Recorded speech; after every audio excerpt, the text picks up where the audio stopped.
Cancer చికిత్సల తాలూకు అమ్ముల పొదిలో ఇప్పుడు ఇమ్యూనోథెరపీ రూపంలో మరొక బ్రహ్మాస్త్రం వచ్చి చేరింది.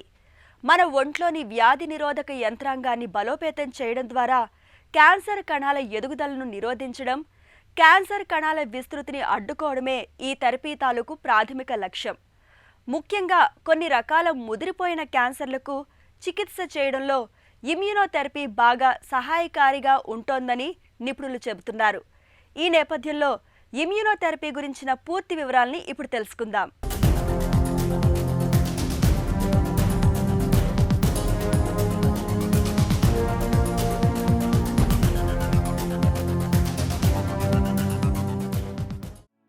ఆలస్యంగా గుర్తిస్తే క్యాన్సర్లు ఇప్పటికీ ప్రాణాంతకమైనవే. తొలి దశలో గుర్తిస్తే 90% క్యాన్సర్లను నయం చేసే అవకాశం ఉంది. క్యాన్సర్ల చికిత్సలో సర్జరీ, కీమోథెరపీ, రేడియేషన్ అన్నవి బాగా ప్రాచుర్యంలో ఉన్న చికిత్సలు. ఏ రకం క్యాన్సరు, అది ఏ దశలో ఉంది అన్నదాన్ని బట్టి ఈ చికిత్సా పద్ధతుల్ని విడివిడిగా లేదా కలిపి వాడటం అన్నది చేస్తారు.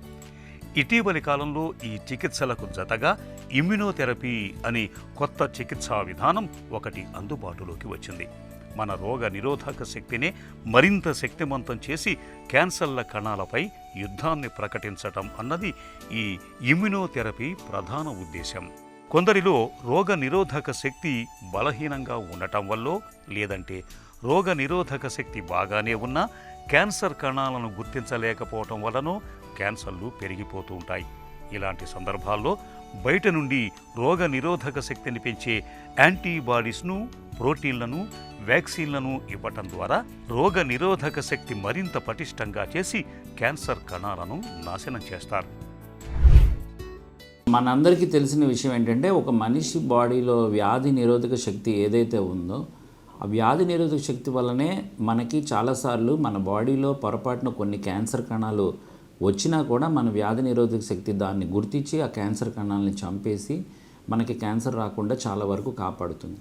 వయసు పెరుగుతున్న కొద్దీ వ్యాధి నిరోధక శక్తి తగ్గుతుంది. కాబట్టి అలాగనే ఇమ్యూనో డెఫిషియన్సీ వల్ల ఎయిడ్స్ ఇలాంటి పేషెంట్స్లో వ్యాధి నిరోధక శక్తి తక్కువ ఉంటుంది. కాబట్టి వాళ్ళలో క్యాన్సర్ వచ్చే అవకాశం కూడా ఉంటుంది.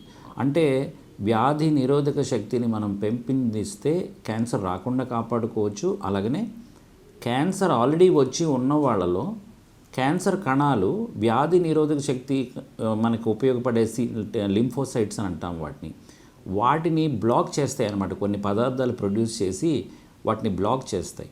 సో ఈ బ్లాక్ని రివర్స్ చేయటం కోసం ఇమ్యూనోథెరపీ అనే టెక్నాలజీ వచ్చింది.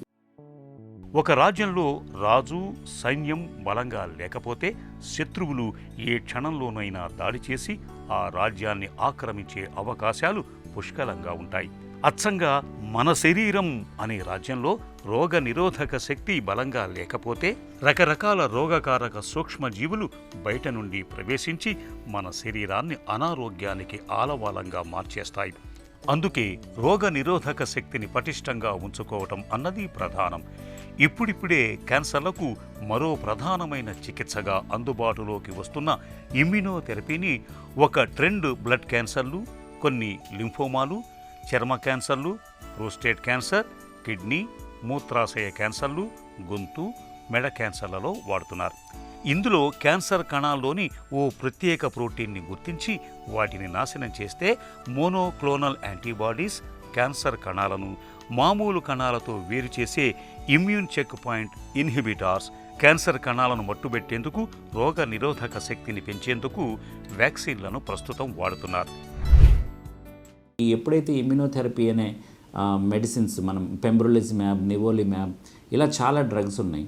ఈ మందు ఇచ్చినప్పుడు ఏ కెమికల్ని ఉపయోగించి ఒక క్యాన్సర్ కణం మన వ్యాధి నిరోధక శక్తిని బ్లాక్ చేస్తుందో ఫైట్ చేయకుండా, ఆ బ్లాక్ని మనం బ్లాక్ చేయటం వల్ల మన వ్యాధి నిరోధక శక్తి మన బాడీలో పెరిగి ఆ క్యాన్సర్ కణాన్ని ఆ వ్యాధి నిరోధక శక్తి చంపుతుంది. సో అందువల్ల వాళ్ళందరికీ కూడా కీమోథెరపీతో కలిపి ఇవ్వటం వల్ల రెండు విధాలుగా పనిచేసి వాళ్ళ క్వాలిటీ ఆఫ్ లైఫ్ కానీ సర్వైవల్ కానీ పెరుగుతుంది. సో ఇది నూతన విధానం ఇమ్యూనోథెరపీ. ఒకప్పుడు ఒక 5 years బ్యాక్ ఓన్లీ లంగ్ క్యాన్సర్లోనూ వాటిలోనే వాడే ఈ వ్యాధి నిరోధక ఇమ్యూనోథెరపీ ఏదైతే ఉందో, ఈరోజు చాలా కండిషన్స్లో immunotherapy, almost all solid tumours అన్నిట్లో కూడా మనం ఇమ్యూనోథెరపీ అనేది ఉపయోగపడుతుందని నిర్ధారణ చేసి ఆ మార్కెట్లో ఇప్పుడు ఆ మందులు అవైలబుల్గా ఉన్నాయి. రెగ్యులర్గా చాలామంది పేషెంట్స్కి ఇవి మనం వాడటం జరుగుతుంది.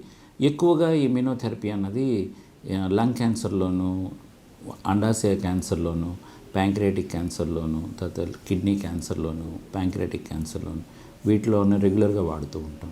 మన రోగ నిరోధక శక్తిని ఇనుమడింపజేసే క్యాన్సర్ కణాలను సంహరించే ఇమ్యునోథెరపీ ఇప్పుడిప్పుడే ప్రాచుర్యంలోకి వస్తోంది.